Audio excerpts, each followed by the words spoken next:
지금 우리의 눈앞에 보이는 작물의 잎은 대마입니다. 과거에는 어디서나 재배되었고 각종 제품을 만드는 데 사용되던 그 대마입니다. 대마는 너무나 다양한 상품에 쓰여서 일일이 다 나열하기 어려운 놀랍도록 유용한 작물입니다. 그런데 대마는 악으로 규정되고 파괴되었습니다. 카나비노이드 성분이 높은 대마뿐 아니라 산업용 대마도 함께 말입니다. 왜 이런 일이 벌어졌을까요? 아마도 짐작하시겠죠. 우리가 살고 있는 부패한 세계에서 늘 반복되는 전형적인 시나리오입니다. 모든 것이 180도 뒤바뀌었습니다.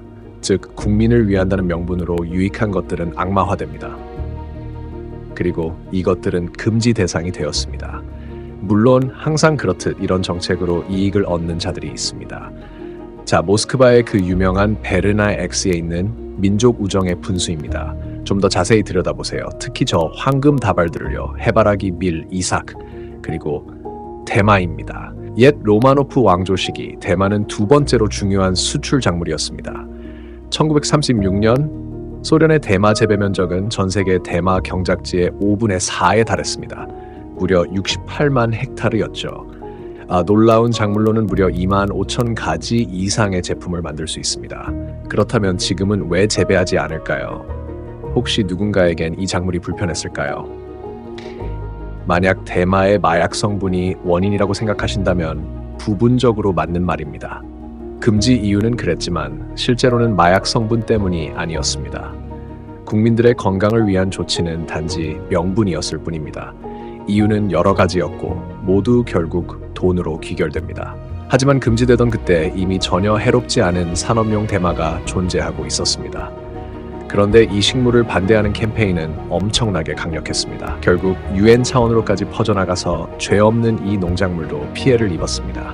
오랫동안 삼배를 만드는 데 사용되던 그 작물이요. 낚싯줄, 질긴 직물, 습기에 강한 해양용 밧줄과 로프, 그리고 그 외 수많은 것들이 대마로 만들어졌습니다. 참고로 이 식물에는 두 가지 아종이 있습니다. 산업용 대마, 즉 삼배용 대마에는 정신작용 물질이 0.3%에서 1.5% 정도까지 들어있을 수 있습니다. 반면 마약성 대마, 특히 인도산 대마에는 카나비놀이라 불리는 물질이 훨씬 많이 들어있습니다. 최대 20%까지요. 게다가 오늘날엔 아예 그런 성분이 없는 품종도 존재합니다.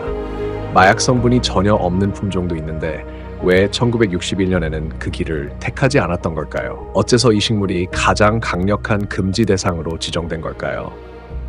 1769년까지 미국에서는 대마 재배를 거부하면 감옥에 갈 수 있었고 19세기 초까지는 대마로 세금을 낼 수도 있었습니다.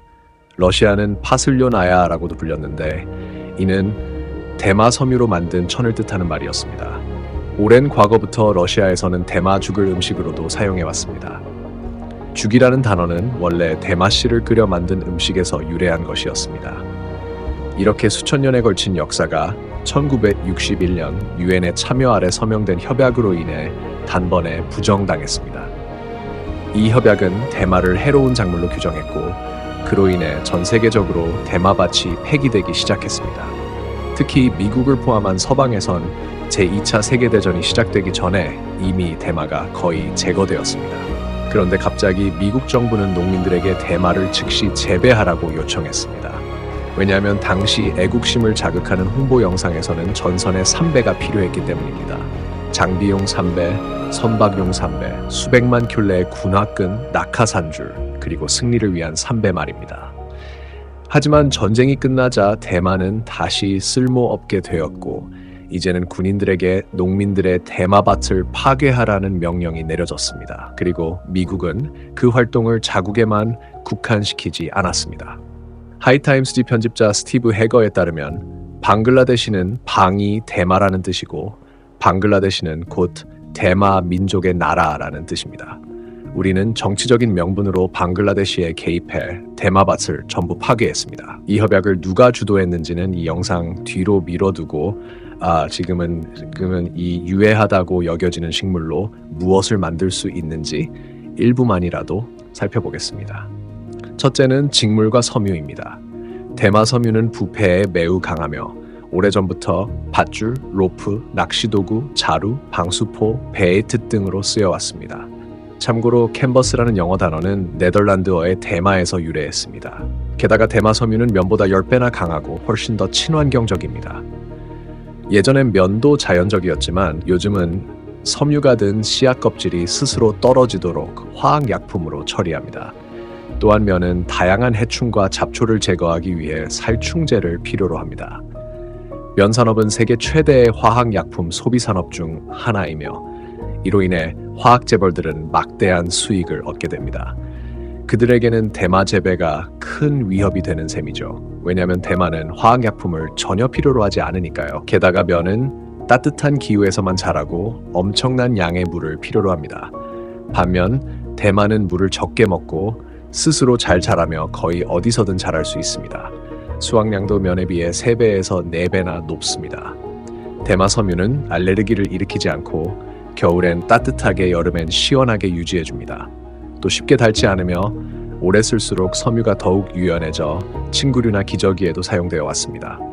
독소를 중화하고 병원균의 번식을 억제하며 피부는 숨을 쉴 수 있고 과도한 습기도 막아줍니다. 대마 직물은 자외선의 95%를 차단합니다. 비교해보면 면은 34-50%만 차단할 뿐입니다. 둘째는 종이입니다. 실제로 최초의 종이는 대마로 만들어졌습니다. 독일의 최초 인쇄가인 구텐베르크의 초기 서적들도 대마 종이로 제작되었으며 지폐도 활용되었습니다. 이 종이들은 습기에도 강해서 오늘날까지도 훌륭하게 보존되어 있습니다. 하지만 나무 펄프를 이용한 종이 생산은 숲뿐 아니라 생태계 전반에 치명적인 영향을 미칩니다. 매우 해롭고 유독한 공정이기 때문입니다. 반면 대마 종이는 훨씬 더 친환경적입니다. 게다가 대마는 베어낸 숲과 달리 훨씬 빠르게 자랍니다. 셋째는 바이오 플라스틱입니다. 1930년대에서 1940년대 헨리 포드는 대마로 만든 실제 작동하는 자동차 모델을 발표했습니다. 이 식물은 압축 패널이나 펄프 기반의 플라스틱을 만드는 데에도 사용할 수 있었습니다. 이 소재는 바이오 플라스틱으로 불렸고 이후 대마에서 폴리에틸렌, 셀로판, 다양한 성능의 플라스틱 유사물을 추출할 수 있게 되었습니다. 유연한 것부터 아주 강도가 높은 것까지 사용 가능한 범위가 넓었습니다. 이 헨리 포드의 플라스틱 자동차는 1941년에 제작되었으며 대마, 시잘, 그러니까 용설란에서 얻는 천연 섬유 그리고 밀짚으로 만들어졌습니다. 이 자동차는 대마 오일을 연료로 사용했고 차량에 쓰인 플라스틱은 철보다 가볍고 10배나 강했습니다. 충격을 받아도 형태가 전혀 변하지 않았죠. 그러나 아쉽게도 그 실험 모델 이후로는 실제 생산이 이어지지 못했습니다. 넷째는 석유와 휘발유를 대체할 수 있는 연료입니다. 대마의 씨앗과 줄기에서는 석탄, 메탄올, 목재 알코올, 일반 알코올, 에탄올, 메탄, 그리고 휘발유를 추출할 수 있습니다. 이들 연료는 연소 시 황성분을 방출하지 않기 때문에 산성비를 유발하지 않습니다. 다섯째는 의료입니다. 대마가 효과를 보이는 질환의 목록은 현대 자료에 따르면 다음과 같습니다. 다발성 경화증, 암, 에이즈, 녹내장, 우울증, 간질, 편두통, 천식, 극심한 통증, 자율신경 실조증 등입니다. 여기에 비교적 덜 심각한 수십 가지 질환까지 추가할 수 있습니다. 게다가 대마는 훌륭한 화학적 구성을 지니고 있어 비타민, 미량 원소, 고품질 단백질 등이 풍부합니다. 대마 씨앗에는 오메가3 불포화 지방산이 포함되어 있어 혈중 콜레스테롤 수치를 낮추고 동맥경화, 혈관 막힘, 심장 질환의 위험을 줄여줍니다. 여섯째는 식품입니다. 앞서 언급한 대마죽뿐 아니라 이 식물로는 다양한 요리를 만들 수 있습니다. 참고로 대마 곡물에는 정신작용 성분이 전혀 없기 때문에 어린이와 임산부도 안심하고 섭취할 수 있습니다. 대마씨에는 아연, 철, 칼슘, 망간, 인, 칼륨, 황 등 유익한 미량 및 다량 원소들이 풍부하고 고단백 식물로도 가치가 높습니다. 이 성분들은 피부, 머리카락, 손톱의 상태를 개선해주며 체중 감량에도 도움을 줍니다. 뿐만 아니라 대마는 뇌 활동을 활성화시키는 데도 효과가 있었으며 대마죽은 모유 수유 중인 젊은 엄마들에게 특히 사랑받던 식품이었습니다. 이 죽은 모유의 양을 늘리거나 더 빠르게 분비되도록 도와줍니다. 화장품 분야는 귀중한 대마 오일을 바탕으로 수많은 효과적인 화장품이 만들어집니다. 정제된 오일은 자외선 차단용으로 사용할 수 있으며 모공을 막지 않고 피부가 숨쉬게 해줍니다. 피부의 pH 수준을 조절해주고 강력한 노화 방지 및 상처 치유 효과도 있습니다. 물론 이것은 25,000가지 효능 중 일부일 뿐입니다. 이 식물의 몇몇 특징은 정말 놀랍기 그지없습니다. 예를 들어 성장 속도만 해도 110일 만에 2m에서 3m까지 자라며 한 철에 여러 번 수확할 수 있습니다. 그리고 대마는 척박한 땅에서도 잘 자랍니다. 스스로 자랄 뿐만 아니라 토양도 회복시켜줍니다. 그런데도 왜 이렇게 훌륭한 식물을 포기했을까요? 아마도 누군가에게 이익이 되었기 때문이겠죠. 대마 1헥타르는 숲 4헥타르를 대체할 수 있습니다.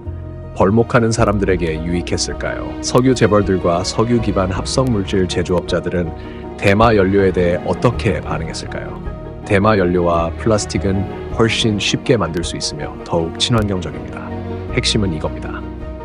1930년대에 듀폰사는 나일론 실과 종이용 산업 표백제를 집중적으로 개발하고 있었는데 시장 진입의 가장 큰 장애물은 수백만 헥타르에 달하던 대마 산업이었습니다.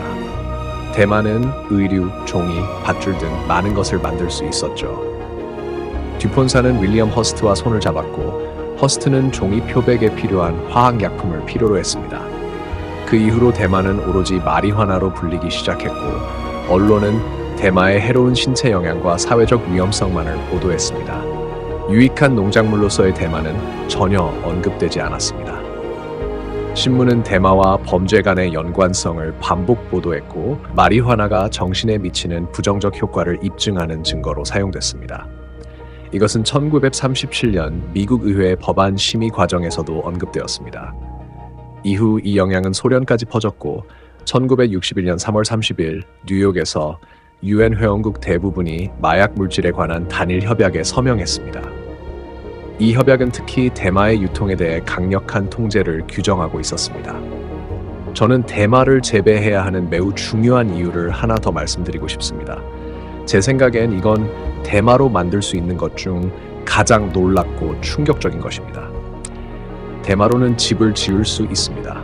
이 독일 다큐멘터리가 제작되던 당시 프랑스에서는 페리의 부인이라는 여성이 대마로 300채의 집을 지었습니다. 삼배와 석회를 섞으면 시멘트와 유사한 놀라운 물질이 되는데 대마는 실제 돌처럼 변합니다. 그렇게 만든 물질은 믿기 어려울 정도로 튼튼합니다. 시멘트보다 6배 가볍기도 하죠. 석회와 대마로 지은 이런 집들은 고대 이집트에서도 만들어졌습니다. 어쩌면 조만간 우리가 지난 100여 년간 지어온 거의 모든 것을 허물고 싶어질지도 모릅니다.